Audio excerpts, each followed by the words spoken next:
What's up, everybody, and thank you for tuning in to today's video where I am going to be talking about travel anxiety. So, in case you guys don't know, I like to travel a lot. I went 80 days across the United States last summer. It was an epic adventure. I did a road trip across Europe using a train.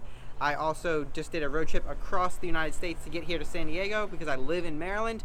And I'm about to hit the road again to go back to Maryland across the northern part of the country. And you know what? I've done a lot of traveling, as you can kind of tell, yet I still get travel anxiety. Like, it's a mix of like excitement for it, but also like a mix of like, I'm back on the road again. I'm not in like a single place. I don't have a routine, like that kind of thing.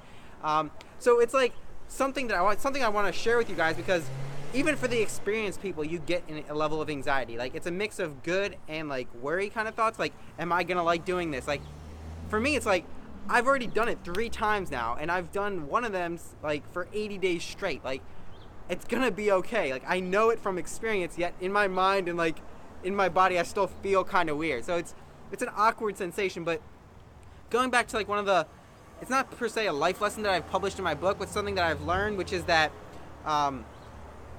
when in doubt, I mean, the life lesson is when in doubt, go for it. But in this sense, I'm talking more about the fact that like when you're worried about something, you always got to like ask yourself, why is it that you're worried? Is there a legit reason? Like, is there something that is really causing you to be worried that really should be worrisome? It's the same thing with like when in doubt, go for it. Like, if there's a threat that somebody says, but it's just somebody saying it, there's no real evidence to it, like, don't let that stop you, that kind of thing. Or like when you're not sure, like, will I enjoy doing it? Just go for it. So like in this same sense, like, I know from experience, like, I have to double check myself, look at my emotions, look at how I'm feeling, and say, hey, I have past experience doing this. Like, I've done it. Now, I know some of you might not have the past experience, but think about all the other challenging things that you've done and how you've made it through it. Think about the fact that maybe, like, when I started my first trip, I realized I'm in the United States. I'm traveling across the United States. No matter where I am in the United States, within a 2-day drive, I can be back home. Like, it's not like going to a foreign country and being trapped. If you live in Europe and you're going to go to the next country over, like, it's just a train ride back. Like, whatever you do with your travels, think about, like, if you do need to go back to where you feel safe, where you feel secure, how hard is it to do that? Usually it's not that hard if you're doing like one of your first trips, which should be somewhat local, which is what I did. When I went to Europe, I have family that lives in Europe, so that was my sense of like refuge. That's where I could go if I needed to go back to home. So essentially I'm saying is, like, when it comes to travel anxiety, it's a mix of good and bad. Like, you have to understand there's some joy in that, and like that's what I'm feeling right now, but I'm also worried. It's like, I don't want to do this again, like, I'm not gonna like it, that kind of thing. But those are all just like negative thoughts that are like just penetrating my mind, that have really no evidence. They're not really rooted in anything, because I've done it before. I've had experience.